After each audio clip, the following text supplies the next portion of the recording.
ಕಾಂಗ್ರೆಸ್ನ ವಿರುದ್ಧ ಛಲವಾದಿ ನಾರಾಯಣಸ್ವಾಮಿ ಕಿಡಿಕಾರ್ತಾ ಇದ್ದಾರೆ. ಕಾಂಗ್ರೆಸ್ ಟಿಪ್ಪು ವಿಷಯವನ್ನ ಹೇಳ್ತಲೇ ಬಂದಿದ್ದಾರೆ. ವೋಟ್ ಬ್ಯಾಂಕ್ಗೋಸ್ಕರ ಟಿಪ್ಪು ವಿಷಯವನ್ನ ಇಟ್ಕೊಂಡಿದ್ದಾರೆ. ಕಾಂಗ್ರೆಸ್ಗೆ ಮುಸಲ್ಮಾನರು ಭಯದಿಂದ ವೋಟ್ ಹಾಕ್ತಾರೆ ಅನ್ನುವಂತಹ ಹೇಳಿಕೆಯನ್ನ ಕೊಟ್ಟಿದ್ದಾರೆ ಛಲವಾದಿ ನಾರಾಯಣಸ್ವಾಮಿ. ಕಾಂಗ್ರೆಸ್ನವರು ಬಿಟ್ಟ ಹುಳಗಳಿಂದ ಹೆದರುಕೊಂಡಿದ್ದಾರೆ. ಮುಸಲ್ಮಾನರಿಗೆ ಭಾರತದಲ್ಲಿ ಸಂಪೂರ್ಣ ರಕ್ಷಣೆ ಇದೆ. ರಾಜ್ಯದಲ್ಲಿ ರೈತರ ಪರಿಸ್ಥಿತಿ ಹದಗೆಟ್ಟಿದೆ. ಅತಿವೃಷ್ಟಿಯಾದಾಗ ಸರ್ಕಾರ ಯಾರೇ ಅಂದಿಲ್ಲ. ನಾವು ಬೀದಿಗಿಳಿದ ಮೇಲೆ ಸರ್ಕಾರ ವೈಮಾನಿಕ ಸಮೀಕ್ಷೆಗಳನ್ನ ಮಾಡಿತ್ತು. ರಸ್ತೆಗಳಲ್ಲಿ ಗುಂಡಿಗಳಿರೋದಕ್ಕೆ ರಸ್ತೆ ಮಾರ್ಗದಲ್ಲಿ ಬಂದಿಲ್ಲ ಅನ್ನುವಂತಹ ವಿಚಾರವನ್ನ ಕೂಡ ಅವರು ಮಾತನಾಡಿದ್ದಾರೆ. ಕಾಂಗ್ರೆಸ್ ಸರ್ಕಾರ ಗುಂಡಿ ಭಾಗ್ಯವನ್ನ ಕೊಟ್ಟಿದೆ ಅಂತ ಹೇಳಿ ಗ್ಯಾರಂಟಿ ನ್ಯೂಸ್ಗೆ ಛಲವಾದಿ ನಾರಾಯಣಸ್ವಾಮಿ ಹೇಳಿಕೆಯನ್ನ ಕೊಟ್ಟಿದ್ದಾರೆ.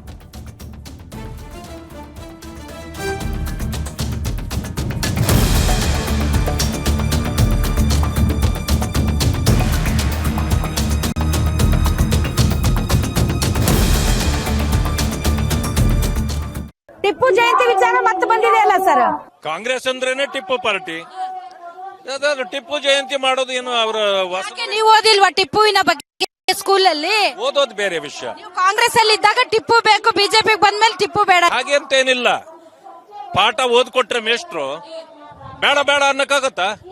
ಅದನ್ನ ಅವಾಗ ಪಾಠ ಓದ್ಬೇಕು. ಹಂಗೆ ಕಾಂಗ್ರೆಸ್ ಹೇಳಿದಾಗ ಕಾಂಗ್ರೆಸ್ ಅಲ್ಲಿ ಇದ್ದೋನ್ ಕೇಳಬೇಕು. ಬಿಜೆಪಿ ಇತಿಹಾಸ ಸರಿ, ಕಾಂಗ್ರೆಸ್ ಇತಿಹಾಸ ತಪ್ಪು ಆಗಲ್ಲ. ಯಾವ ಇತಿಹಾಸಗಳು ಸರಿ, ಯಾವ ಇತಿಹಾಸಗಳು ತಪ್ಪು ಅಂತ ನಾನು ಹೇಳಲ್ಲ. ಕಾಂಗ್ರೆಸ್ ಅನ್ನೋದು ಈಗಾಗಲೇ ಆ ಟಿಪ್ಪುವಿನ ವಿಷಯವನ್ನ ಈ ಕಾಲದಿಂದಲ್ಲ ಬಹುಕಾಲದಿಂದ ಅವ್ರು ಹೇಳ್ಕೊಂಡ್ ಬರ್ತಾರೆ. ವೋಟ್ ಬ್ಯಾಂಕ್ಗಾಗಿ ಪ್ರೀತಿ ಅವ್ರಿಗೇನು. ಈಗ ಮುಸಲ್ಮಾನರು ಯಾರ್ಯಾರಿದ್ದಾರೆ ಪ್ರೀತಿಯಿಂದ ಕಾಂಗ್ರೆಸ್ ವೋಟ್ ಹಾಕ್ತಾರ? ಅವರೆಲ್ಲ ಹಾಕೋದು ಬಿಜೆಪಿಯನ್ನು ತೋರಿಸಿ ಭಯ ಹಿಡಿಸಿರೋದ್ರಿಂದ ವೋಟ್ ಹಾಕ್ತಾರೆ. ನೀವ್ ಹಿಂಗ್ ಮಾತಾಡೋದ್ರಿಂದಲೇ ಟಿಪ್ಪು ಜಯಂತಿ ಬೇಡ, ಮುಸಲ್ಮಾನರು ವೋಟ್ ಬೇಡ ಅಂದಿದ್ದಕ್ಕೆ ಅವ್ರು ಆ ಕಡೆ ಹೋಗೋದು. ನೀವು ಮುಸಲ್ಮಾನರು ಈ ಭಾರತೀಯ ಪ್ರಜೆಗಳು ಅಂತ ನೀವು ಅವ್ರನ್ನ ಪ್ರೀತಿಸಿದ್ರೆ ಅವರು ನಿಮ್ಮನ್ನ ಪ್ರೀತಿಸ್ತಾರಪ್ಪ. ನಮ್ಮ ಪ್ರೀತಿಯಲ್ಲಿ ಏನೂ ಕಡಿಮೆ ಇಲ್ಲ. ಕಾಂಗ್ರೆಸ್ನವರು ಬಿಟ್ಟ ಹುಳಗಳಿದೆಯಲ್ಲ, ಅದರಿಂದಾಗಿ ಪಾಪ ಅವರು ಎದುರ್ಕೊಂಡಿದ್ದಾರೆ. ಇಡೀ ದೇಶದಲ್ಲಿ ಇವತ್ತು ಯಾರಾದ್ರೂ ಈ ದೇಶದಲ್ಲಿ ಸಂತುಷ್ಟವಾಗಿದ್ದಾರೆ, ಗೌರವದಿಂದ ಇದ್ ಮಾಡ್ತಾ ಇದ್ದಾರೆ ಅನ್ನೋದಾದ್ರೆ ಅದು ಇವತ್ತು ಮುಸಲ್ಮಾನರು ಕೂಡ. ಮುಸಲ್ಮಾನರಿಗೆ ಸಂಪೂರ್ಣವಾದ ರಕ್ಷಣೆ ಈ ಭಾರತ ದೇಶದಲ್ಲಿ ಇದೆ. ಅದಕ್ಕೇನೆ ಈಗ ಇದು ಬೆಂಗಾಲ್ನಲ್ಲಿ, ಬಾಂಗ್ಲಾದೇಶದಲ್ಲಿ ಪ್ರೆಸಿಡೆಂಟ್ಗೆ ತೊಂದರೆ ಆದ್ರೂ ಕೂಡ ಅವರು ರಕ್ಷಣೆ ಪಡ್ಕೊಂಡಿರೋದೆಲ್ಲಿ? ನಮ್ಮ ಭಾರತ ದೇಶದಲ್ಲಿ ರಕ್ಷಣೆ ಕೊಟ್ಟವ್ರು ಯಾರು? ನಮ್ಮ ಸರ್ಕಾರ. ಅಂದ್ಮೇಲೆ ನಾವು ಅವ್ರ ವಿರೋಧಿಗಳಲ್ಲ. ಕಾಂಗ್ರೆಸ್ನವರು ಅದನ್ನ ಎತ್ತುಕಟ್ಟಿ ವಿರೋಧಿಗಳು ಅನ್ನೋ ರೀತಿ ತೋರಿಸಿದ್ದಾರೆ. ಇದಕ್ಕೆ ಅವರು ಎದುರ್ಕೊಂಡು ಅವ್ರಿಗೆ ಓಟ್ ಹಾಕ್ತಾರೆ ಅಷ್ಟೇ.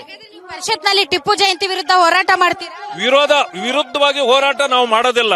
ಈಗ ಕಾಂಗ್ರೆಸ್ನವರು ತೀರ್ಮಾನ ತಗೊಂಡ್ರೆ ಅವರ ತೀರ್ಮಾನ, ನಾವೇನು ಮಾಡಕ್ಕಾಗಲ್ಲ. ಅದು ಸರ್, ಇವತ್ತು ರೈತರ ಹೋರಾಟ, ರೈತರು ಎಷ್ಟು ಒಂದು ಅಸಹಾಯಕರಾಗಿದ್ದಾರೆ ಅಂತಂದರೆ ಇವತ್ತು ಬಿಜೆಪಿ ಮುಂದೆ ಬಂದಿದೆ ಅಂತಲ್ಲ, ಅದರ್ವೈಸ್ ಆಲ್ಸೋ ರೈತರ ಪರಿಸ್ಥಿತಿ ಚೆನ್ನಾಗಿಲ್ಲ ರಾಜ್ಯದಲ್ಲಿ. ಖಂಡಿತ ನೋಡಿ, ರೈತರ ಪರಿಸ್ಥಿತಿ ಬಹಳ ಸರಿಯಾಗಿಲ್ಲ. ಆದ್ರಿಂದಲೇ ನಾವೇನ್ ಮಾಡಿದ್ವಿ, ಈ ಅತಿವೃಷ್ಟಿ ಆದಾಗ ಈ ಸರ್ಕಾರ ಕೇರೇ ಮಾಡಲಿಲ್ಲ. ನಾವು ಅಧ್ಯಕ್ಷರ ನೇತೃತ್ವದಲ್ಲಿ, ವಿಜೇಂದ್ರ ಅವರ ನೇತೃತ್ವದಲ್ಲಿ ನಾವೆಲ್ಲರೂ ಕೂಡ, ಮಾನ್ಯ ಅಶೋಕರವರು, ನಾವು, ಸಿಟಿ ರವಿ ಅವರು, ರವಿಕುಮಾರ್ ಅವರು ಎಲ್ಲರೂ ಸೇರಿ ಹೋರಾಟವನ್ನ ಪ್ರಾರಂಭ ಮಾಡಿ ನಾವು ಬೀದಿಗಿಳಿದ ಮೇಲೆ ಸರ್ಕಾರ ನಾನು ವೈಮಾನಿಕ ಸಮೀಕ್ಷೆ ಅಂತ ಬಂದ್ರು. ಯಾಕೆಂದ್ರೆ ವೈಮಾನಿಕ ಸಮೀಕ್ಷೆ ಮಾಡಬೇಕಾಗಿತ್ತು. ಅವರು ರಸ್ತೆ ಮೂಲಕ ಬರಕಾಗ್ತಿರ್ಲಿಲ್ಲ. ರಸ್ತೆಗಳೆಲ್ಲ ಗುಂಡಿ ಬಿದ್ದೋಗಿದ್ವು. ಅದಕ್ಕೇನೆ ನಾನು ಬಹಳ ಸಾರಿ ಹೇಳಿದ್ದೀನಿ, ಇದು ಸರ್ಕಾರ ಕಾಂಗ್ರೆಸ್ ಸರ್ಕಾರ ಅಲ್ಲ, ಇದು ಗುಂಡಿ ಸರ್ಕಾರ ಅಂತ. ಈ ಪರಿಸ್ಥಿತಿ ಇರೋದ್ರಿಂದ ಇವತ್ತು ಬೇಳೆ ಇರಬಹುದು, ಉದ್ದು ಇರಬಹುದು, ಅಥವಾ ಹತ್ತಿ ಇರಬಹುದು, ಹೆಸರು ಕಾಳು ಇರಬಹುದು, ಎಲ್ಲ ಹಾಳಾಗಿದೆ. ಈ ಕಬ್ಬು ಬೆಳೆದಿರ್ತಕ್ಕಂಥವ್ರು ಅವ್ರ ಪರಿಸ್ಥಿತಿಯೂ ಸರಿ ಇಲ್ಲ. ಮೆಕ್ಕೆಜೋಳ ಅಂತೂ ಅವ್ರನ್ನ ಕೇಳೋರಿಲ್ಲ. ಇಂಥ ಪರಿಸ್ಥಿತಿ ಇರುವಾಗ ರೈತರದಾಗಿಲ್ಲ ಯಾವುದೇ ಸಮಸ್ಯೆಗೆ ನಮ್ಮ ಪಕ್ಷ, ನಾವು ವಿರೋಧ ಪಕ್ಷವಾಗಿ ಅವರ ಜೊತೆಯಲ್ಲಿ ನಿಲ್ತೇವೆ ಅಂತ ಮಾತು ಕೊಟ್ಟಿದ್ದೇವೆ. ಆ ಕೆಲಸವನ್ನು ರಾಧಾ ಹಿರೇಗೌಡರ್, ಗ್ಯಾರಂಟಿ ನ್ಯೂಸ್.